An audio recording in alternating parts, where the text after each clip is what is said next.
పటాస్ సినిమాతో అనిల్ రావిపూడి దర్శకుడిగా టాలీవుడ్కు ఎంట్రీ ఇచ్చాడు. అయితే అంతకుముందు ఎన్నో చిత్రాలకు రైటర్గా పనిచేశాడు.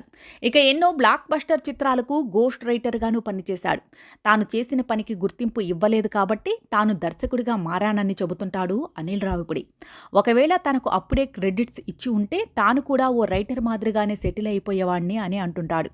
కెరీర్ ఆరంభం నుంచి అనిల్ రావిపూడి తన పందాను మార్చుకోలేదు.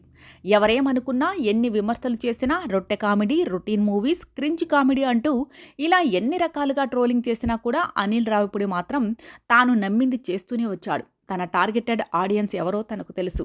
తన బలం ఏంటో తనకు తెలుసు. అందుకే ఎవరి విమర్శలు, ఎవరి మాటలు వినకుండా సినిమాలు చేసుకుంటూ వస్తున్నాడు. హిట్లు మీద హిట్లు వరుసగా కొడుతూ 100% స్ట్రైకింగ్ రేట్తో దూసుకుపోతున్నాడు.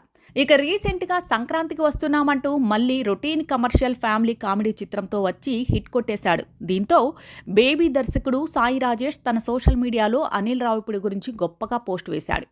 ట్రోలర్లకు రాడ్ పూడి అని అంటుంటారు. కొంతమంది న్యూ ఏజ్ క్రిటిక్ క్రింజ్ అని అంటుంటారు. ఇక మేధావులైన యూట్యూబ్ రివ్యూవర్లు అనిల్ రావిపూడికి సలహాలు ఇస్తూ సినిమా తీసే విధానం, పద్ధతి మార్చుకోమని సలహాలు ఇస్తుంటారు. కానీ ఆయన ఎప్పుడూ తన పద్ధతి, పందాను మార్చుకోలేదు. అతను తన ఆడియన్స్ని గౌరవించాడు. తన సినిమా కోసం టికెట్ను కొనే ఆడియన్స్, డబ్బులు పెట్టే నిర్మాతలను గౌరవిస్తూనే వచ్చాడు. ఆయన తన మనసుకు మాత్రమే నమ్మాడు. రగడి, బార్బెల్ లాంటి వాళ్ళ ట్రాప్లో పడలేదు. తన దారిని మార్చుకోలేదు. ఇప్పుడు ఆయన వరుసగా 8 బ్లాక్ బస్టర్లను అందించాడు. 356 షోలో ఉంటే అన్నీ హౌస్ఫుల్ అవుతున్నాయి. అందరినీ నవ్విస్తున్నాడు. అందుకే మీరు మీ మనసుని ఫాలో అవ్వండి. ట్రోలర్లు, విమర్శలు చేసేవారిని పట్టించుకోకండి.